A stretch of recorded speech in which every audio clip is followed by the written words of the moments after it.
कोई भी हिंदू अपने समाज, अपने सभ्यता की परिकल्पना 3 नगरों के बिना नहीं कर सकता। काशी, अयोध्या, मथुरा। काशी साक्षात भगवान शिव की नगरी, आत्मज्ञान की नगरी काशी। अयोध्या नैतिकता और पराक्रम से प्रचुर प्रभु श्री राम की भूमि अयोध्या। मथुरा संपन्नता और आनंद से भरपूर भगवान श्री कृष्ण की भूमि मथुरा। हम जहाँ कहीं भी गए हमने ये 3 नगर जरूर बसाए। दक्षिण में कांचीपुरम काशी का ही स्वरूप है, मदुरई मथुरा का ही प्रतिरूप है। दक्षिण पूर्व एशिया थाईलैंड की राजधानी आज भी अयोध्या ही है। पहाड़ों पर आज भी एक काशी, एक अयोध्या है। ये अयोध्या हमें याद दिलाने के लिए है कि हमें हमेशा शौर्य की साधना करनी है। ये काशी हमें याद दिलाने के लिए है कि हमें हमेशा अपनी सभ्यता में ज्ञान की साधना करनी है। हम कभी नहीं भूले, लेकिन 800 साल तक जो हमारे साथ हुआ उसने हमारे ये तीनों नगर छीन लिए। हम लड़े और लड़ते रहे अपने राष्ट्र, अपनी सभ्यता के लिए। उम्मीद थी आजाद भारत साथ मिलकर ये तीनों नगर बसाएंगे। 70 साल तक अयोध्या छोड़ो, आजाद भारत अपने राष्ट्र में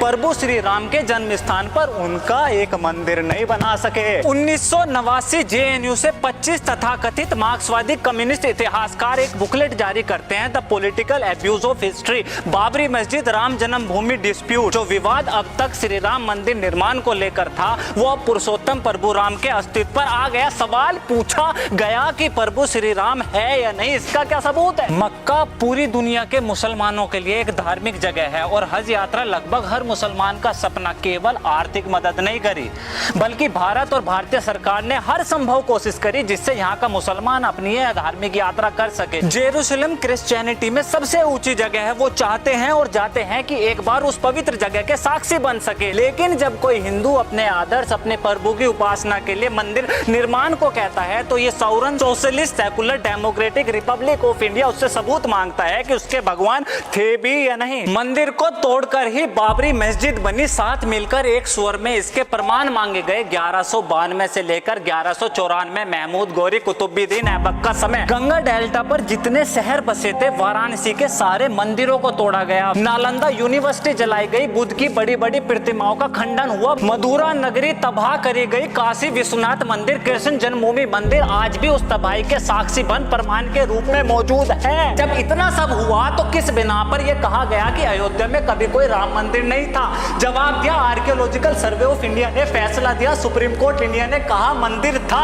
खास उसी जन्म स्थान पर जहां मार्क्सवादी कम्युनिस्ट इतिहासकार प्रभु श्री राम के अस्तित्व पर सवाल कर रहे थे। कन्फेस करा सबने, माफी मांगी, कोर्ट के सामने कबूला हम एक्सपर्ट नहीं है, कभी उस विवादित जगह नहीं गए, इस विषय के इतिहासकार नहीं है, आर्कियोलॉजी की समझ नहीं है। एक मीडिया थी उस समय जो ये सब दिखाने बताने की बजाय 1192 की घटना को हिंदुओं का बदला इस नाम को देकर भगवा को आतंकवाद का रूप दे रही थी। भूले नहीं थे हम, ना ही 800 साल की गुलामी, ना ही आजाद भारत का सेकुलर राष्ट्र के नाम पर इस देश के हिंदुओं के साथ ये बर्ताव। हमारी ये लड़ाई किसी विशेष वर्ग समुदाय से न थी न है। हमारा ये संघर्ष, ये बलिदान अपनी खोई हुई सभ्यता के पुनर्वास को लेकर है। आज प्रभु श्री राम का ये भव्य मंदिर निर्माण प्रतीक है, प्रमाण है उसी शौर्य की साधना, संघर्ष, करोड़ों लोगों की आस्था का। यह जीत है, जवाब है उन विभाजनकारी कम्युनिस्ट लिब्रांडो को जो हिंदुओं को सांप्रदायिक, भगवे को आतंकवाद और जय श्री राम में इंटॉलरेंस देखता हो। सामान्य घटना नहीं है ये। सभी धर्मों की आस्था को संयोजने के बाद आजाद भारत में 73 साल बाद इस देश का बहुसंख्यक हिंदू अयोध्या प्रभु श्री राम मंदिर निर्माण से अपनी खोई हुई सभ्यता का पुनर्वास कर रहा है। त्योहार लगना चाहिए, हर घर दीप जलने चाहिए, नम आंखें चमक उठनी चाहिए, क्योंकि हमारे प्रभु श्री राम एक आखिरी बार अपना वनवास काट हमेशा के लिए अयोध्या पधार रहे हैं। भव्य श्री राम मंदिर भूमि पूजन के पावन उपलक्ष्य पर सभी देशवासियों को हार्दिक बधाई। ये शब्द, ये आवाज, ये वीडियो 800 साल के उन संघर्ष और बलिदानों की आवाज बन प्रभु श्री राम में आस्था रखने वाले सोशल मीडिया के हर एक अकाउंट पर गूंजनी चाहिए। This is Alok Kumar from talk. See you next video. जय हिंद।